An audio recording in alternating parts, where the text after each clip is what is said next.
present now.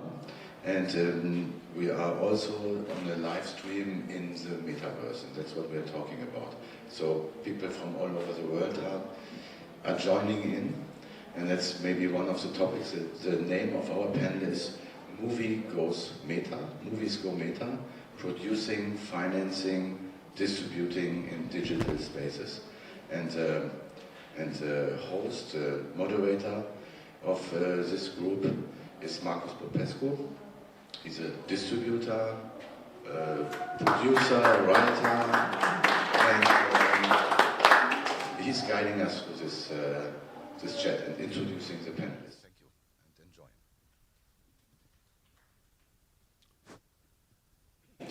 So, hello and welcome to the Metaverse, I guess. This year, I think, marks the first year that Oldenburg did something very futuristic and partnered with the Metaverse.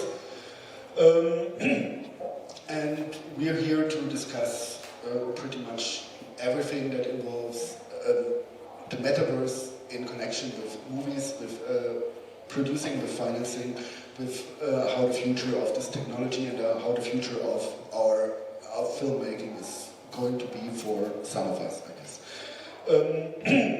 We have like a lot of guests from different parts of the industry, and we already talked a little bit, and I think it's going to be like a very lively and intense discussion about the topics we all are interested in. And at first, we have Marcus Machura, who is a distributor, and he's also producing a bit, and he's a lawyer as well, which I guess helps in a lot of ways. So, hello, Marcus. We have Petra Schleuning from nordmedia, long-time partner of the Oldenburg Festival, and obviously like a very important partner in general. And we'll see how funding and how film funding is connected to the metaverse, to new technologies, and if they plan on like joining the revolution. So, welcome, Petra. Luisa Leopold, she is a producer with Iconoclast. They are a production company who did a TV series for ZDF Neo, our public broadcaster, one of our public broadcasters. It's a comedy series, and in season 2 they did a whole episode called, the series is called Doppelhaushälfte, and they did a whole episode called Meta, where they put their whole cast into a virtual world, into the metaverse, where they are attending a digital vernissage, and the episode starts out very conventional, and after that, for the remainder of the episode, the actors are acting as their own avatars within the metaverse, and that's pretty much a worldwide first that was very well received, and obviously a lot talked about. So welcome, Luisa. Thank you. So Hendrik Hai, he's the founder of Milk Metaverse. And they decided to partner this year with the Oldenburg Film Festival and, well, show us the way into the future. So, welcome, Hendrik. Tom Bevilogwa, he is an independent producer. He was here last year with his film Subject 101 in Oldenburg. He's a longtime friend of the festival. In general, he's been working on a lot of trailers for the festival in the last years, and he's always eager to finance and produce his next movie, and obviously is looking for the best way to do it. So, hello, Tom, and good luck. And last but not least is John Jacobs. He's an entrepreneur, I guess. He's a metaverse veteran, and he's been doing this stuff basically over since like 20 years or so. And he's going to be our expert guru on all things Web3 here. So every time when we don't know what to say, we're going to like look to him and like, can you please explain us? Can you tell us? So welcome, John. Thank you. And I think we've been talking about this. I don't know how much the audience is involved in the whole metaverse philosophy, but like, I mean, technically, we thought it would be great if we have someone to explain to us what the metaverse is and where the metaverse stands in comparison to all the internet and online technologies we have nowadays. So, and obviously Hendrik is the best person for that. So I'd really like to give the word to Hendrik. Okay, thank you. So I tried to explain what the metaverse is. Actually, it's the internet in 3D. That's the metaverse. The vision is that we might end with the time where we swipe on glass or type in something in order to have access to our computers or into the internet. The vision is that one day we are going to interact with rooms that are reacting onto us, that are interacting with us, and that we are able to share environments, virtual environments in the net, more or less in the way we do it in real life as well. It's a start. It's has started a couple of years ago. It's pretty problematic.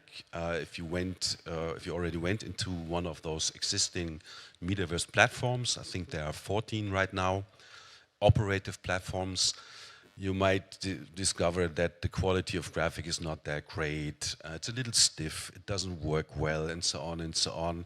And that's basically what's going on right now. There's a lot of development in the background. A lot of global developers and software engineers are working hard to make that 3D environment that comes to your browser. It's not driven by a Sony PlayStation or an Xbox. It comes through your browser.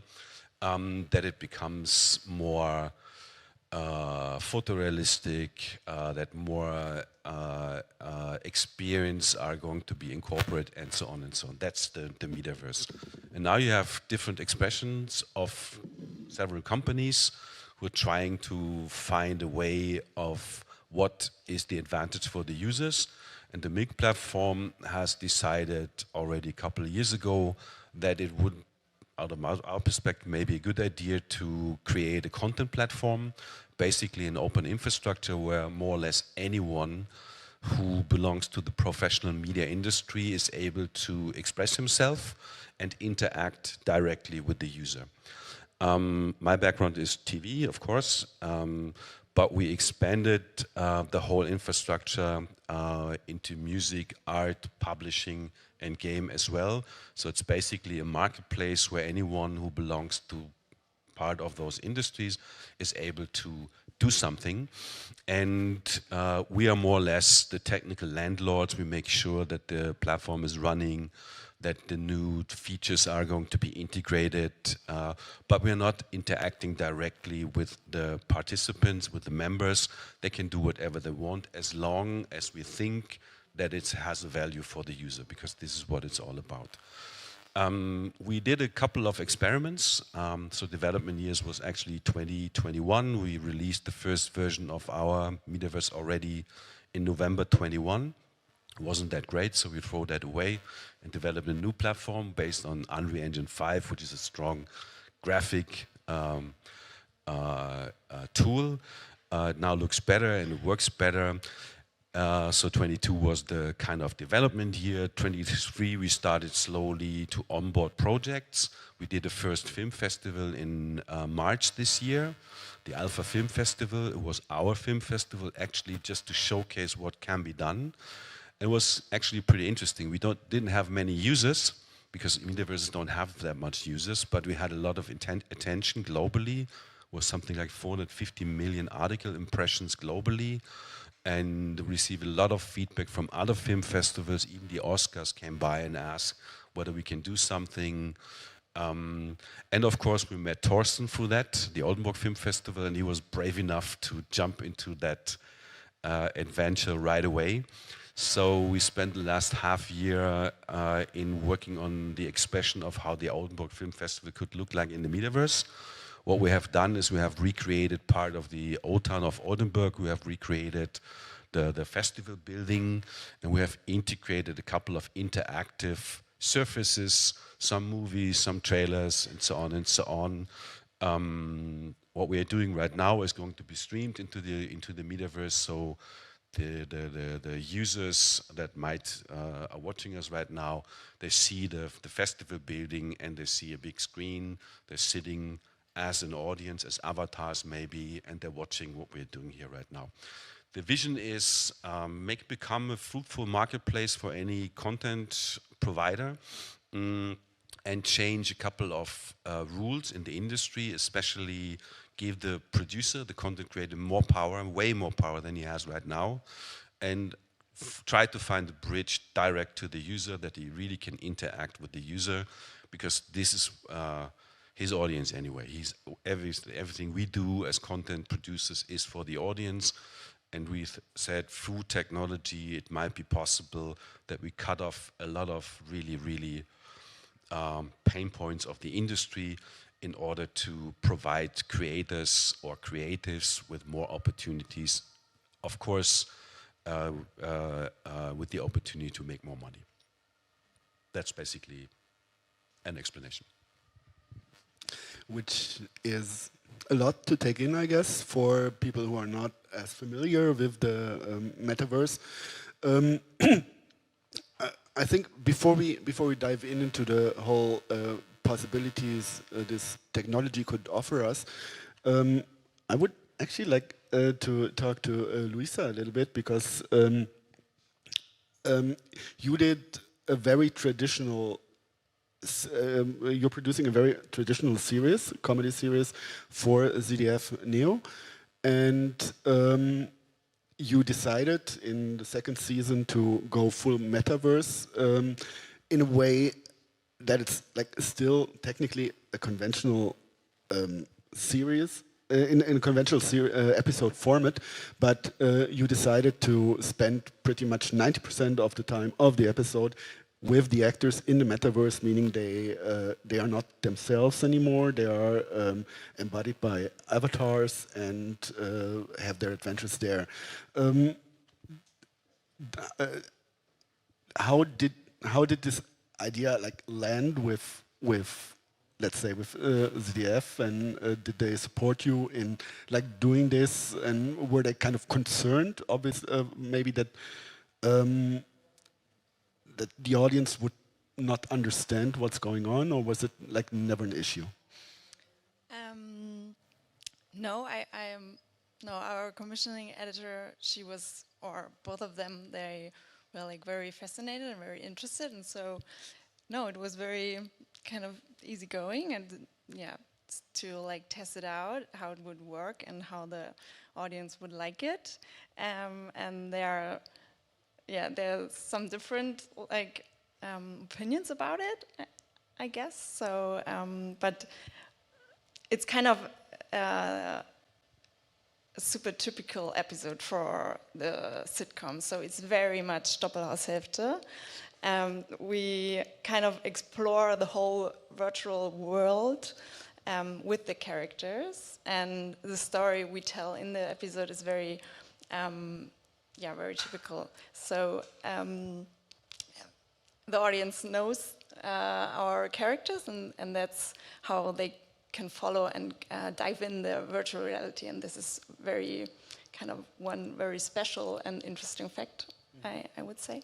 So yeah, we are kind of start the episode in the real Doppelhaushälfte world, and then everybody puts on the VR glasses and the controllers and dive in their own ways. Like the characters are very different, and the two families are very different, so they have different approaches to So go it in means there. it's played for laughs, obviously. So Yeah. sure.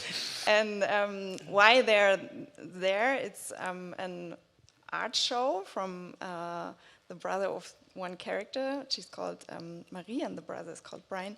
So, and yeah, and it's really connected to the neighbor, to Andy, because he was the muse to all the pictures in the exhibition. Which are inspired by the legendary Bored Apes Yes, NFTs. true. Okay, Yes. so So yeah, and the episode is kind of, or every episode has another different topic, and this one is kind of, it's mainly identity and identity crisis, so to say. So it's also about who you can be in this virtual reality, and the different characters try something out and try how far can they go, so to say. So it's yeah, kind of some action in there. what I found interesting, as far as I understood it, most of the episode is, which is set in the metaverse, is not. It's not animated. The characters are not animated as like an original series, Yeah. but you actually like made them wear, I think, motion suits, right? And you produced the episode as if it would be like really like set in the metaverse. So you didn't animate it. You worked with the Yeah. you worked with the actors. It was live, so it was live acted, and we, our provider we used was Somnium Space. So we, yeah, we had like in prep we had a location scouting there, and it was quite similar to shooting in real world, so to say. But on set it was different because there was some additional crew, and we didn't need makeup and costume, so to say, so it was a bit different. And but yeah, the scenes are live acted and live filmed, so all the people who are in the scene are acting together. Yeah. So and also the same with the extras. It was very interesting too, because they were like some new space users, and we said like, okay, let's meet on this time there. So it's actually like in real, when you real shoot a movie or series. So all the users came there, and yeah, it was fun. There was like a lot of marketing for the episode before it went live. Did you get a lot of reactions from the audience afterwards? I mean, were they kind of like completely lost in by what you were telling them, or were they basically just going with the flow? And were there like some reactions from the audience, or did ZDF Neo get like letters with people like really enraged with whatever they were seeing there? So I mean, you know. No, I would say no. Yeah, there were like some people who loved it really and who find it very interesting and who said, okay, it really works. So it's and some others were like, okay, it's very hard to. It's kind of hard to watch because it's a very different aesthetics, and it's really it's different visuality. So yeah, but yeah, I think it's well received. So technically, John, it actually brings me to you. You haven't seen the episode. We talked about it like shortly, and of course, what's shown in the episode, that's something that's like really like old and well known to you, obviously, because you've been into this whole metaverse for more than 20 years now. But technically, would you say this is something? This is something of like an onboarding tool. This is something to get like the audience aware of that there's just much more possibility in Web 3 and metaverse than we think it to be. Yeah, I think traditional media is critical for driving people to the metaverse.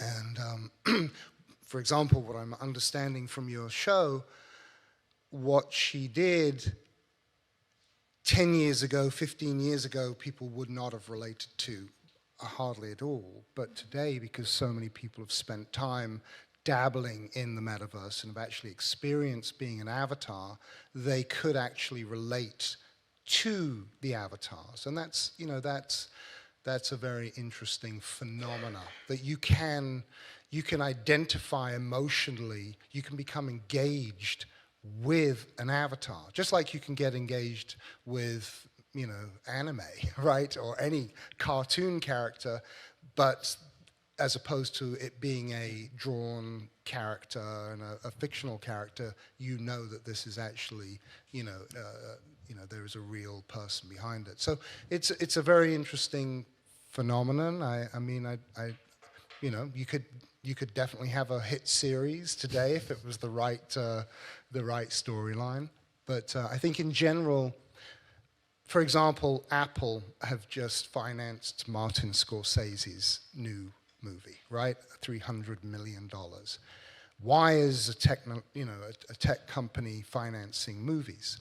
Because they're basically trying to drive new audiences and engage people into the platforms. And so this is critical. I mean, almost every tech company is actually having to tap into filmmakers one way or another in order to engage. And so, yeah, I see that happening more and more. I mean, with this being like a very simplified view of the metaverse, obviously for introductionary reasons, you are much further ahead. So it'd be great if you could tell us something about what's your vision for the, let's say, for the near future. Like, because I know there's like the sky's the limit, and there's like so many different things that can happen and will happen in the next 10 or so years. But technology is developing faster and faster, and what's your vision for the NFT game and the Web3 and Metaverse and crypto game is heating up for the last 2 or 3 years as well. So what's your vision for the next 2 or 3 years? Well, first of all, I mean, I think that from the point of view of filmmakers today who want to, you know, take advantage of the technology and the platforms that are developing, I mean, that's one of the topics of this particular conversation. And so there are a lot of fragmented elements that can be utilized in the metaverse. There's funding through tokenization, and it's there. I mean, you could have thousands of projects being funded right now, actually. There are regulation issues because of, you know, you suddenly got people putting real money into movies, and the fact that they, instead of having a piece of paper, have a token, that doesn't change the fact that they're investing. But with the right creativity, you can make that much, much more than simply, you know, being an investor. You can have your piece of paper now can be traded from the first day. It's like suddenly a movie becomes a public company the moment that it's fully funded. That's an amazing thing. It's more dynamic. You can, you know, as production is evolving, as the casting happens, you could be like, oh, I want more, or I want to sell out, right? In addition, if this is taking place in the metaverse, you could potentially wear your investment. You could drive your investment. You could use your investment. For example, if you were funding a movie that was, you know, an adventure, a pirate adventure, your investment might be a pirate ship, and you could go look for some treasure in the metaverse with it, which makes funding movies and trying to get people to invest in movies much more exciting. Now, in the last 15 years, the practicality of developing the virtual world to, you know, to be able to offer that to investors, that was the time frame to develop the content was too great, right? But we're at a point with generative AI that literally a lot of people are suggesting that in the next 12 months, you could literally just input into the AI, okay, I want this world, I want this items, read the script, give me an environment. And so that could be possible. So the fact that this is actually now, within striking distance means that we have to start exploring it, because it's in striking distance, put it that way. So that means we're better off now, like today, because technology is catching up to the visions. Yeah, absolutely. 10 years ago, 12 years ago, I built, within 3 months, I did a deal with the Universal Studios, who are releasing the 2011 version of The Thing, and I said to them, okay, look, I can actually build The Thing as a virtual world where people can actually go and hunt the thing. And they were very excited to try it out, and we actually did it because we had a dynamic virtual world platform, and actually inside the DVDs there was a little flyer that said, okay, log in, type in never die, and you'll get your free flamethrower. And it was really well received by everybody already in the virtual world. So, but nobody really in the real world, moviegoers, or nobody was doing it. Nobody dived in, because that world had a high barrier to entry to have that level of immersion. And so, as wonderful and incredibly cutting edge as we were developing, the world wasn't ready for it. So this is a big factor. The fact that the metaverse has become a word that everybody knows. The fact that people are trading tokens, Bitcoin. Those tokens, besides being, the value that people associate with them, they are trading in virtual goods. Right? So now we have the whole world trading in virtual goods, just like they've been trading in virtual goods inside World of Warcraft for 2 decades. There's nothing different, except for in World of Warcraft, it's called a sword. In today's culture, it's called a Bitcoin, or it's called an Ethereum token, and it's a perception that people have, but it's actually the same thing, right? But except for the blockchain makes it decentralized, so nobody owns it, whereas in World of Warcraft, a company owned the environment. Getting free from a company-owned virtual world into a decentralized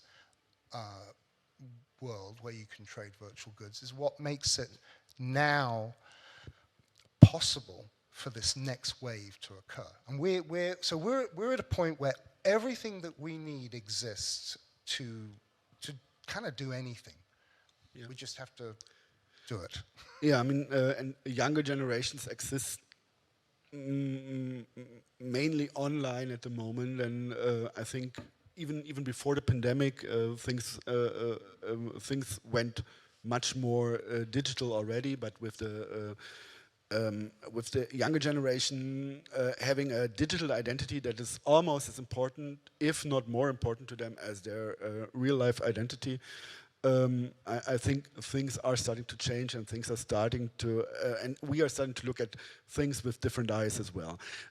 I think we come to that later. I just wanted to jump in real quick with Tom, for example, because that's like a practical example from the field we are working in. So like it's about film, and yeah, Tom is a filmmaker who has been producing his shorts and also his first feature film last year very independently, with not a lot of like public funding and everything else, and he did it. He pulled it off. It as always with like younger filmmakers, independent filmmakers, it takes more time to like fully finalize such a product, because filmmaking is still expensive, even if it's indie filmmaking. And obviously, as a producer, you're always on the lookout for like for financing your new projects, your new dreams, and to go ahead. So, what do you think the metaverse or Web3 can bring to the table for you? Yeah, so first of all, I think what would drive something like the metaverse would be something like opportunity, of course. And I mean, John already talked about ideas of financing, and but the next thing is not just to get your film financed and wrap it somehow up. The most important thing in the end is getting it out, and usually you going to find some kind of world sales, which we did with my film, which is now represented by a world sales company in Canada. And I think the main problem in the way indie films are distributed now is it's very intransparent, and you have a lot of middlemen and gatekeepers. And I think what could be really interesting about the metaverse is creating a bypass around the existing system, which is, in my opinion, quite centralized and quite intransparent, and using blockchain technology and using a total different idea of a platform to bring movies out in the world. I think that's a really great opportunity, and that would be something that I would look forward to. And of course, like financing, that's that's like the main things I think we should take care of when we discuss this. So, for you, the ideal situation would be cutting out the middleman, in a way, just taking care of your funding, taking care of finalizing your financing through a fan base, a community out there who really appreciates your product in a way. Yes, I mean, like when you look at e-commerce, for example, many successful business models in e-commerce are about cutting out the middleman and selling directly to the consumer or reducing the middleman. And I think, like, especially in film, it's very complicated, it's very intransparent, and if you have something like a blockchain where information can't be compromised and everybody knows what happened and everybody automatically gets his shares, it's much more appealing for everybody who produces movies, not just for small indie movies. But I think, like, to make more money out of films, especially for small indie films, it's one of the most important things. Because, like, usually filmmakers always they think about, like, how to get the film financed, how to organize the shooting, how to get it into festivals. But in the distribution thing, it's always kind of a nebulous situation. And I think the metaverse could really help to improve that and really benefit especially small filmmakers. Okay, I mean, I'm kind of grateful here for you throwing me a bone with, like, cutting the middleman, because we do not want to cut out Marcus, who is pretty much one of the middlemen. I mean, Peter, we're coming to you as well, but for you, obviously, as a distributor, this whole discussion holds, like, a lot of excitement, I think, but also the imminent danger of, like, actually being cut out. So how does it affect your decisions? I don't see so many dangers, because we are always open to find new ways of distribution. And if this is a possibility to find more space on more user for our movies, it's totally fine. I see the problem now at this point that there are not so many users still in the metaverse that it makes sense to bring our movies in this place. But in near future that can change, and I think it's a big possibility for us as well to have a space in this place. But I have no fears that we are cut out in a way, because it's a normal way of innovation, and the coexisting world in the metaverse is very important for us as well. And we will find new ways, because we are working with done movies in a way. I think the metaverse is much more interesting, as you said, for people to find their audience before they produce or before they have the money. So I think we are quite entspannt at the moment. So so you're feeling not threatened yet, because of course, I mean, as a distributor, you can still use like digital advantages yourself, obviously. And yeah, we have the movies, and we are glad if we have new chances to bring it to the audience. Which could also like include the metaverse. Yeah, sure. As Henrik showed us already with the Milk metaverse, where you can like go and see a film on. Yeah, we will have some other problems in the end, like the territorial things and so on. But I think if it works, we will always find solutions and good ways to bring the movies with the metaverse as well to the community. Okay, so like let's come to the second elephant in the room. I mean, not literally, obviously. So, no, we've been talking about this before. So obviously, when we're talking about financing, this is something that you're working with for like a long time already. So. What do you think? How is that going to affect?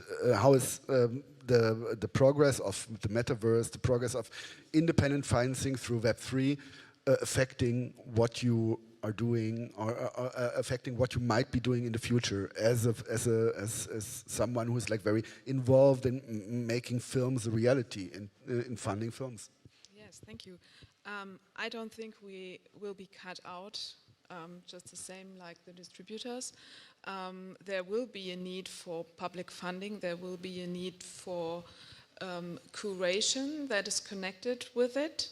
Like the audiences will or might choose what they consume by certain levels of expected quality, probably. And being funded might be one feature of expected quality, or real quality in the best of cases, I would guess. So I'm not scared of the metaverse. It's rather an additional and a new way of doing things and finding opportunities. And what I thought with your issue, Markus, it's always potential for cooperation, and it will open new ways for cooperations as well. Like having closed shops, yes, that's one way of working, but I think there are a lot of people trying to find other ways of working and doing business, and have more ideas of cooperational styles of working together. So this might all be aspects that lead into a future, and to make your guys' visions of technological and creative ideas come even more to life. So I mean, you would like so you would have to rethink and adapt to whatever's coming up, and probably focus some of your new strategy not only like towards funding films, but also like funding the new technology behind it, and helping out with that. Is that a way that you would like consider going? I mean, helping in like distribution-wise by like building a technical network and Well, funding of technology is not what film funds should do. And that's something that we cannot do looking at the legal framework. But in the end, yes, I mean, we fund projects and we fund creative projects, and no matter what technology they are based on. So this is something we already do, and something we can do. Like in the past, we have funded projects like 360-degree movies or VR projects, AR projects, and it all kind of converges. And so this is just a natural thing that we also move along. So that sounds optimistic, actually, like much more optimistic than actually expected. Well, I'm optimistic in the sense of that I'm open to see what's coming up there and what the opportunities are, and but that does not mean I wouldn't be skeptical about potentials and perspectives on how things work out. But I also wouldn't say it's a no-go. Well, that's a no-go to say it's a no-go. So, yeah. Perfect. Looking into the future, moving along. I just see our festival director kind of like dying to ask in. something, so go ahead. I'm sneaking in, no.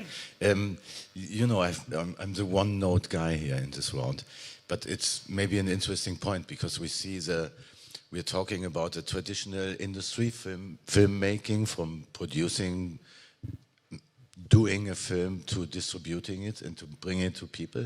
And the festival is in this position, kind of has a certain place, and maybe is a place for opening up for new ideas. And that's why I think it's great to be here with the metaverse topic.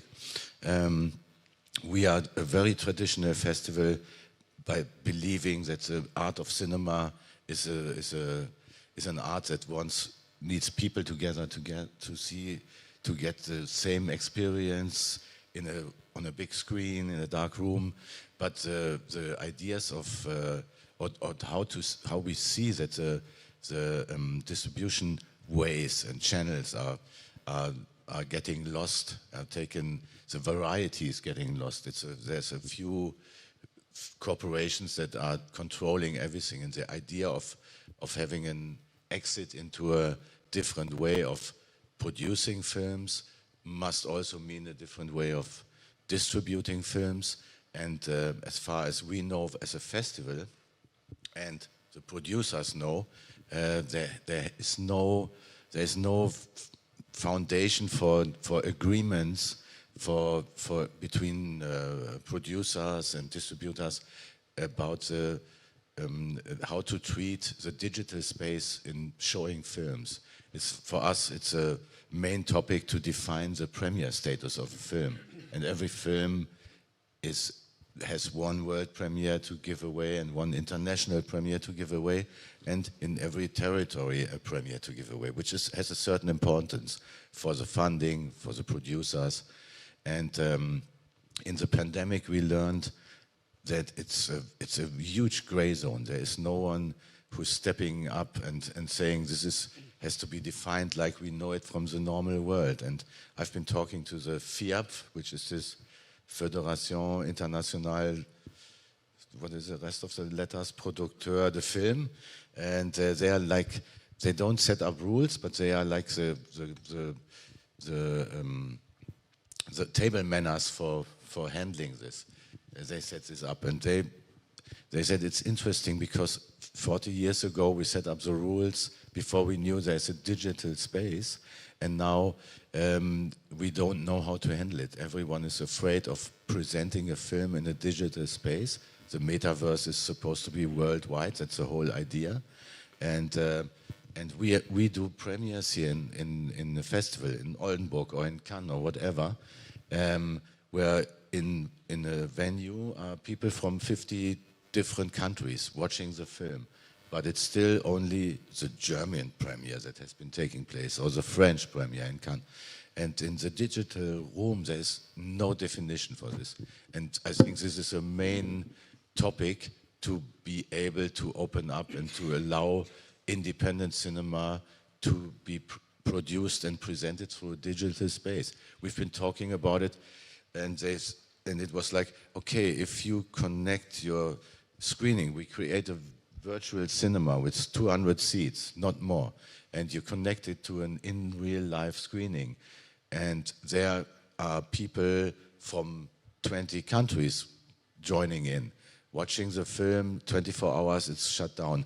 There's actually not a real reason not to consider it in the same way as in real life screening. And this is something to overcome or to change rules, to open up the space for independent filmmaking to conquer this space. Hendrik.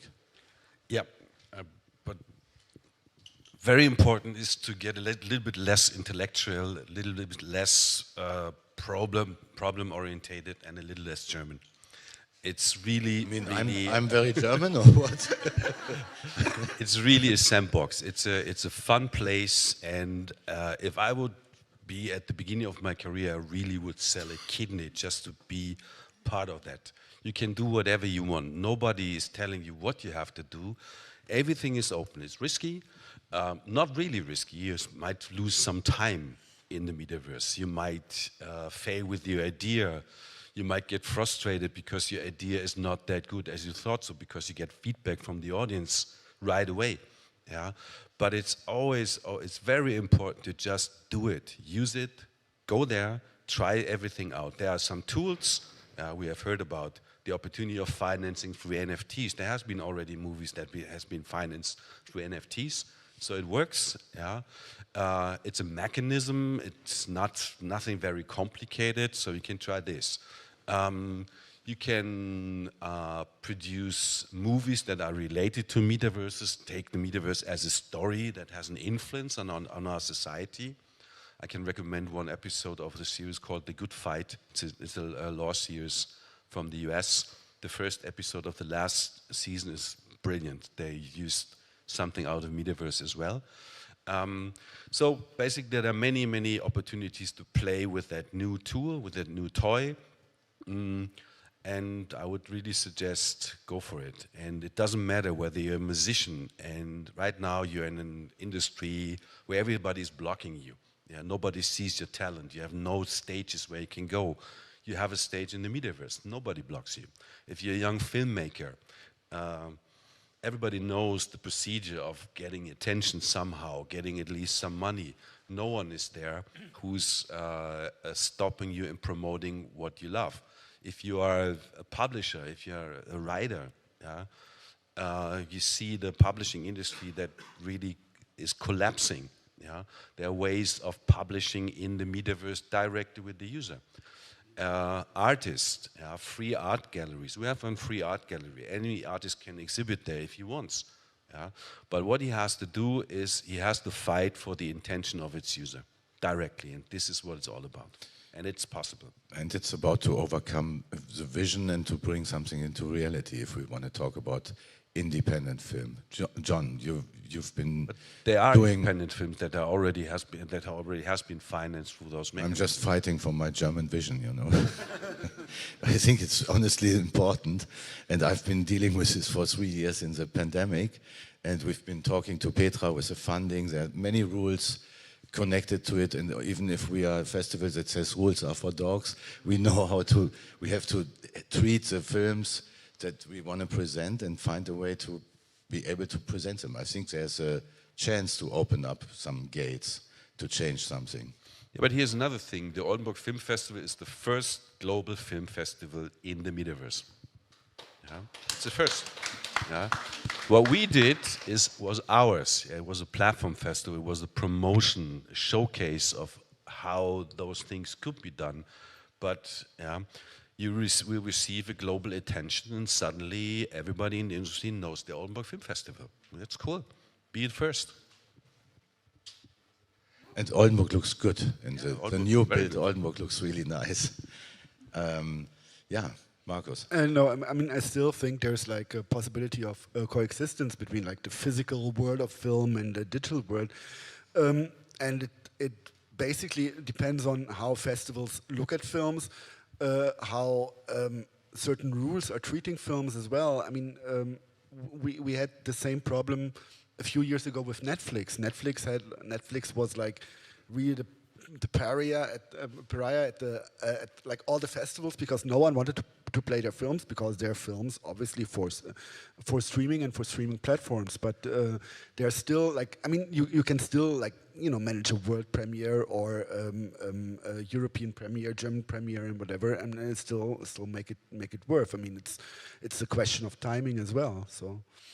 I was, we are one of the festivals. I was always respecting Cannes for their decision not to play Netflix, because I deeply believe Netflix is killing the movies.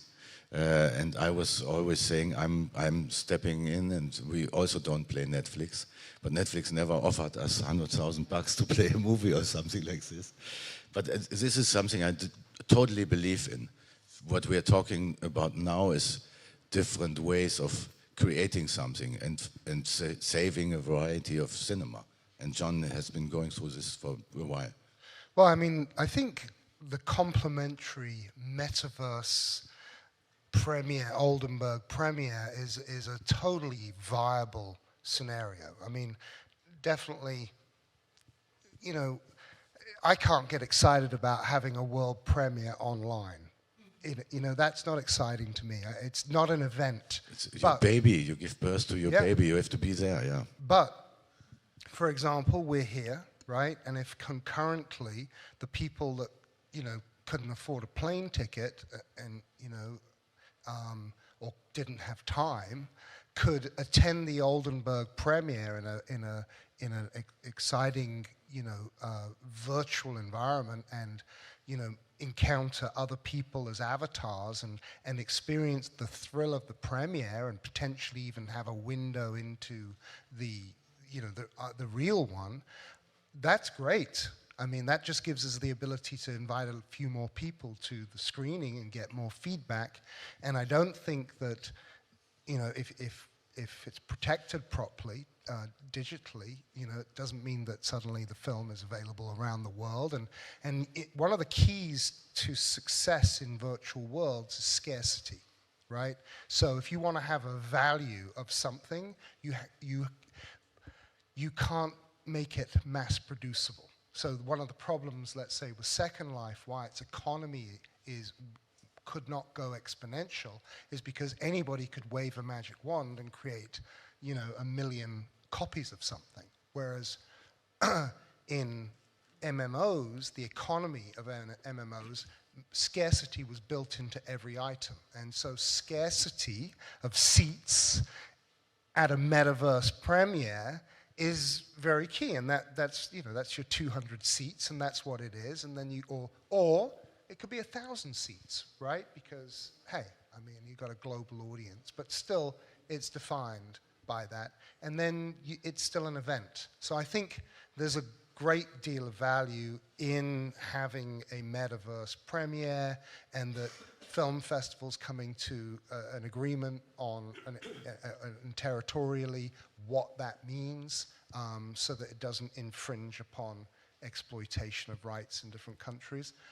But there's great value to it, and also the technology is improving to the extent that, you know, the virtual world platforms are getting better, and also the devices that we're going to be accessing virtual world. So if Apple get their augmented reality headset, you know, if that starts, the price comes down, and you combine that with a great virtual world platform, it's going to be a great experience.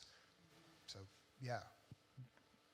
Yeah, but there are even smaller things you could do, and one very important word for the whole Web3 space is collaboration. Yeah? You have to recalibrate of what the whole industry is about. As we all know, right now it's all about competition. That can't work in the Web3 space anymore.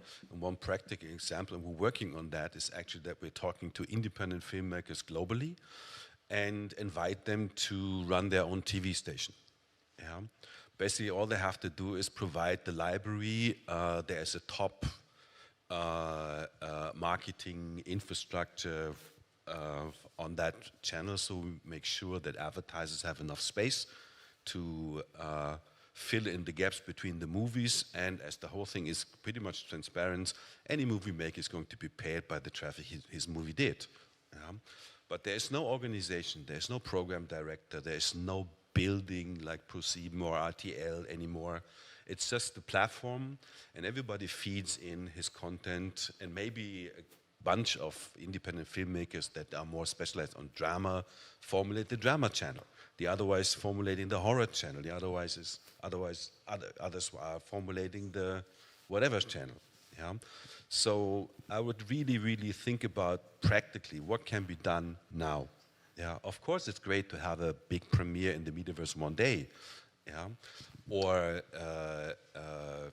but there are many opportunities in taking what you have right now and placing it in those kind of virtual streaming platforms. And it's a little bit like it happened in the US back then when the Sundance Movie Channel came out.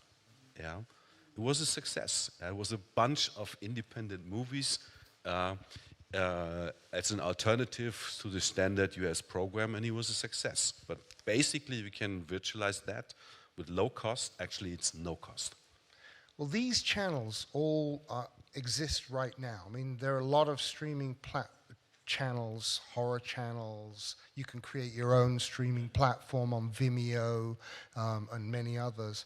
So they all exist, but you are building a metaverse platform. So it's also about figuring out, making it compelling to stream it from the metaverse and be inside the metaverse. The thing is, the metaverse, it always seems that that you necessarily has to enter that 3D environment. You don't. Yeah, you can. Basically, a metaverse in our particular case, it's a streaming platform. It's a standard streaming platform. There's a TV backend infrastructure that can host 10,000 TV networks if you want. We're now talking to Telecom, Vodafone, to get the metaverse as a channel on your TV set, and all you see is maybe as a start this 3D environment. You maneuver that with your cell phone, and you tap on that movie, and here it goes. So it's about you creating a compelling metaverse in order for people to choose to step into your metaverse to whatever extent they do, to then find the channels as opposed to just go on there. Plus providing those content owners an infrastructure that doesn't cost them a lot, that doesn't block them. Like if you want to use my marketplace, you have to pay 50% to me or whatever, like Amazon or iTunes or whatever. It's like easy to onboard, and then there's an infrastructure that helps you. If you're not good in market yourself, if you're not related to advertisers and so on, so you can use the platform. It does that for you, And thanks to blockchain and tokenization, it's all transparent. You see what is going on. You see exactly what kind of money did my movie through advertising on Wednesday at 8. And that goes directly onto your wallet. Okay, we might take a little fee as well, but more or less, most of it goes to your wallet. And all you have to do is provide that matrix that is already there, with content. That's all you do. You can use documentaries, you can do, whatever. And as we all know, there are millions of movies nobody has seen yet out there. And I guess people would love to see them. The reason why they haven't seen them is because they never knew that they were out there.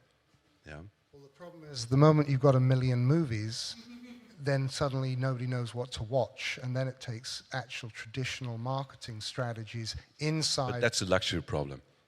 I would love to have a library with 1 million movies, actually. Right, but there are 1 million movies on all of these platforms around but the the world. thing is, just give the audience the choice. Let them decide what they want to watch. It's not our decision. They can't decide if they don't have a really good mechanism for finding them.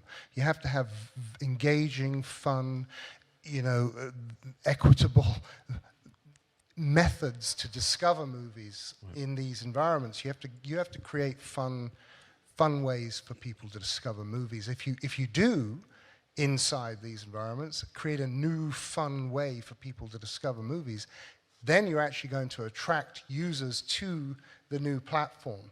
I mean, that's what's made, you know, Netflix successful at the end of the day at this point. They were just a tech company with a new technology, and then they found a way to make it engaging, compelling. They were able to bring exclusive content, and this can happen all over again in the metaverse. For sure. But, you know, with very creative ideas, tried and tested, collaborated to achieve this. And also something beyond just what we currently have in the real world through global streaming platforms. An extra level of immersiveness that adds something, right? And that's possible through, like you say, tokenization, a different type of an ownership. I mean, we don't own anything that we watch on Netflix. Be kind of cool if we did, if we could say, oh man, I enjoyed that show, I'm going to recommend it to my friend, and then I actually benefit somehow from it. Or, you know, that's things that the blockchain can do. For sure, the big strikes all right now are related to royalties and the inability there's no transparency. The thing with Metaverse is meant to become a mass market object. It's not one metaverse, it's the metaverse. And the metaverse is actually driven by metaverse apps. So the MIG platform is one metaverse app. At a certain point, you will discover the metaverse as an open space where you seamless enter from that world to this world. And you do not even know that you're leaving the server of Netflix and you're entering the server of Universal. Yeah. So that's the idea. But the thing is that actually free technology that drives the whole technical revolution that exists now, it's the blockchain technology, but the blockchain technology means transport of value. Whether it's money or whether it's a license, that's the blockchain. Yeah, it's very easy to understand, well, it's complicated to program, but very easy to use. Then you have the metaverse, that's the theme park. That's the Disneyland, that's the theater, that's the sports arena, whatever you want. Yeah? And then you have artificial intelligence. That's your guide. Yeah? Talking about you getting lost with a million movies. You don't get lost because you tell your AI what you want to see. And it exactly chooses what you actually want to see. It even chooses things you don't want to see because you want to see it 1 week later. Yeah. So basically, this is what we call Web3. It's not only it is a philosophy. It's a completely paradigm-changing philosophy when it comes to how do we work together and who owns the internet. Nobody will own the internet anymore. But it's driven through very, very important free technologies. If you combine them, blockchain doesn't need the metaverse doesn't need AI, and the other way around. But they really fit well together. And if you put it together very, very smart, you can provide the audience with the maximum experience, way better than any network can do today, or anyone who decides which movie is in the theater or not. Yeah? So basically, out of my perspective, that in the end leads to more quality. Yeah? I'm not a big fan of the movie industry today because it doesn't provide that much quality. If there's quality, I do not know where it is. Yeah? I really hate TV, even though I spend my whole life in TV, because it doesn't provide quality anymore. Yeah? But that will be changed if that is a transparent. The quality is here in market. Oldenburg, Henrik. There is quality. I just want to say, I mean, it's really great to see you two like carried away by this, because clearly, obviously, with your experience, you have you have the vision to kind of,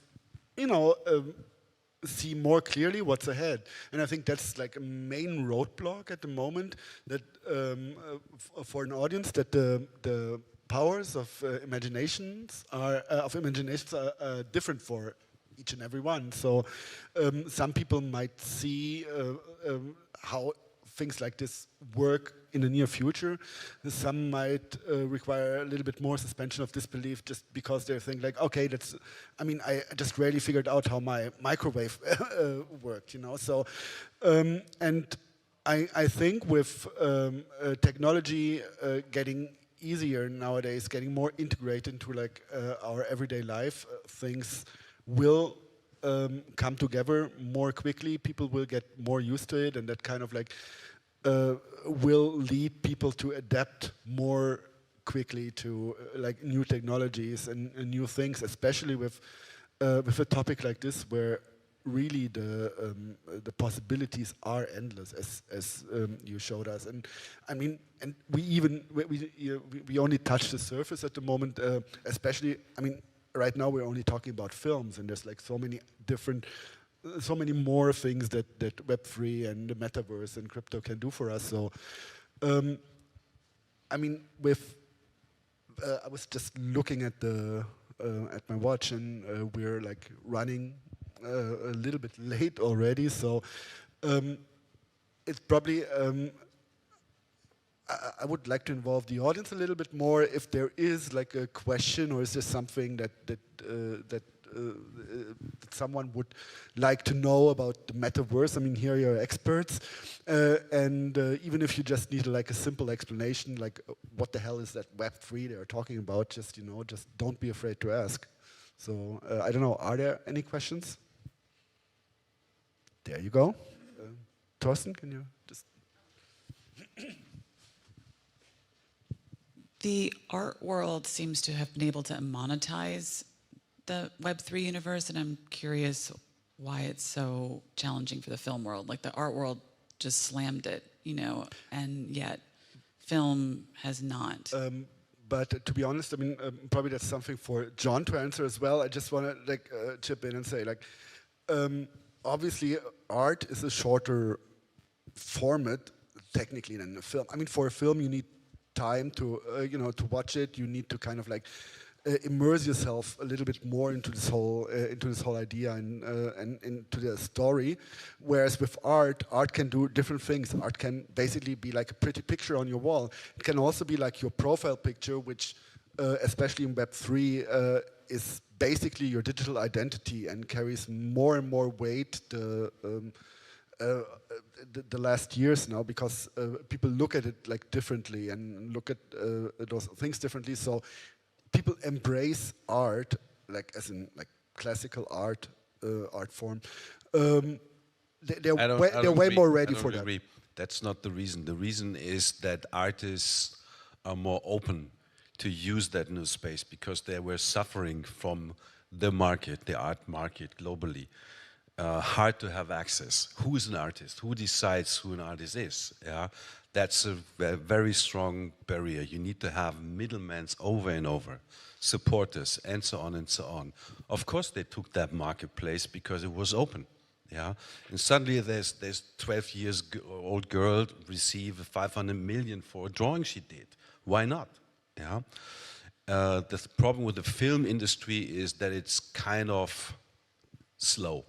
Yeah, it's not good finance, but somehow it is financed. Yeah, there's always some money, whether it's funding, whether it's this or that. Yeah, so they have more problems to adapt because, yeah, what if I do my own distribution? What about the distributor really loves me after that? Or what if I stream my movie here? Will ProSieben buy my movie, my next one?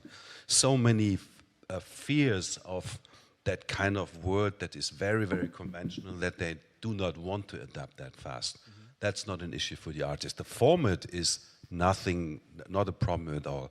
We have right now an exhibition of a format, 12 episodes of an animated comic series, which actually is a movie, but it's a piece of art as well.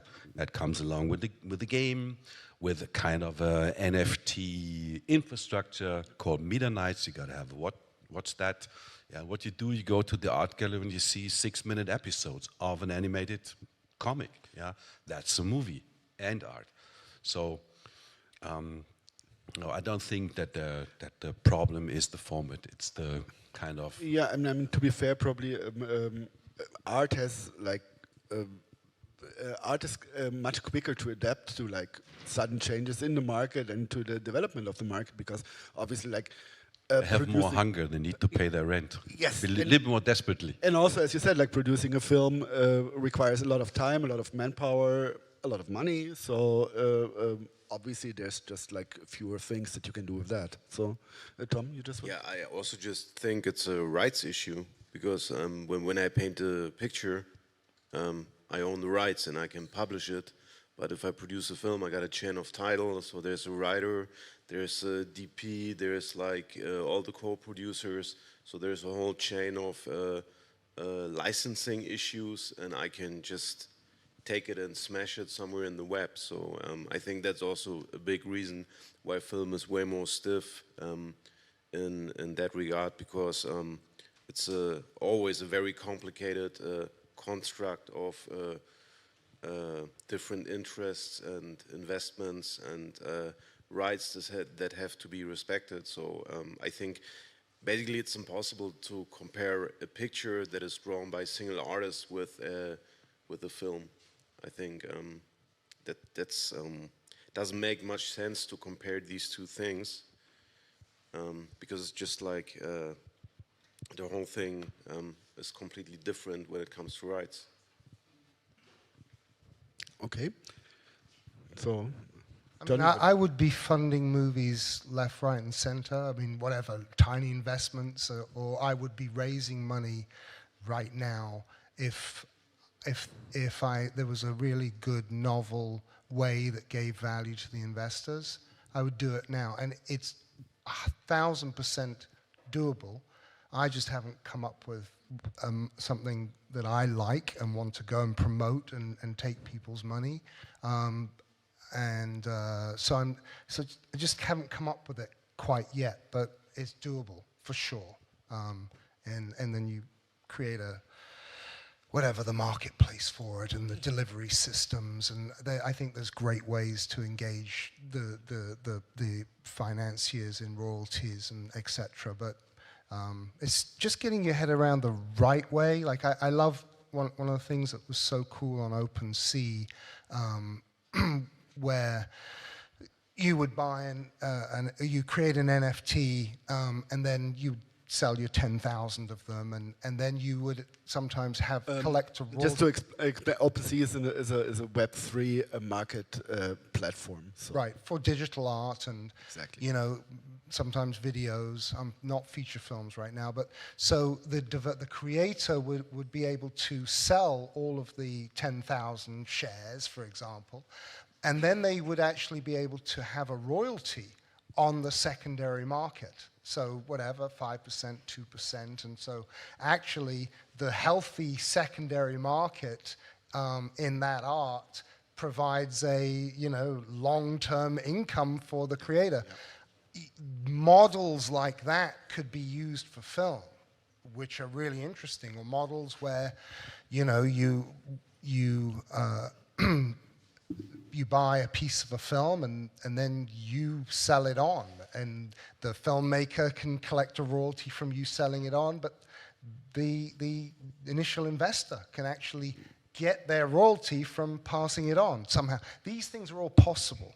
The right one, and when somebody does it really well, it's gonna take off, and we'll all be going in that direction to fund movies. I think there'll be a big rush for it. You even could sell one single frame of your movie as one NFT. If it's a cool movie, I would love to have one single frame with the timestamp. That's true. Even though it's black, it doesn't matter. It's out of Star Wars. And then everybody's frames are required for somebody else to watch the whole movie. So there's a royalty to each frame that you own. It's kind of fun.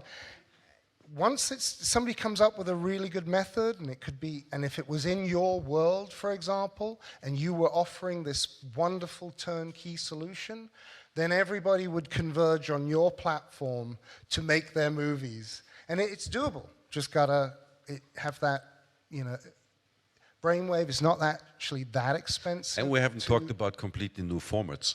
Yeah? This is another challenge out of my perspective, creative filmmakers.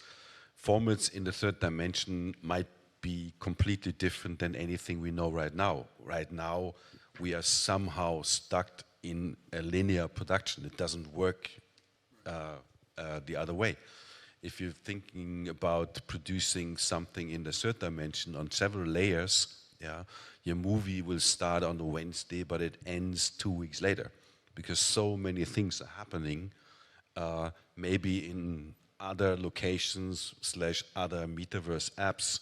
It all comes together to a story, so it could mean a completely different kind of writing, completely different kind of producing. That's the next generation of filmmakers that are growing up right now, and they're not going to tell stories in the same way, but the current generation of filmmakers still want to create linear, narratives and use traditional filmmaking techniques and actors and but a little bit. What I mean with take your chance. Yeah. If you're young, how long will you wait until all those guys who are in front of you finally die? They will be doing it now, absolutely. Yeah, do it. Go for it. Just yeah. jump one layer above them with the new technology, with new technology opportunities. Well, she did it in her TV show. People were making music videos and telling stories with machinima for 20 years, and yes, absolutely, we live in a multi-dimensional universe. And I'm going to be the one who brings us back into IRL, in real life. If I may say this, I think this was a very interesting chat that opens up a lot of ways. The question is, where do we find the right entry point to go from now to the future? And now I take us all back in real life. We have the viewers in the metaverse that will be jealous of us now, because we're going to have some real life drinks and food now.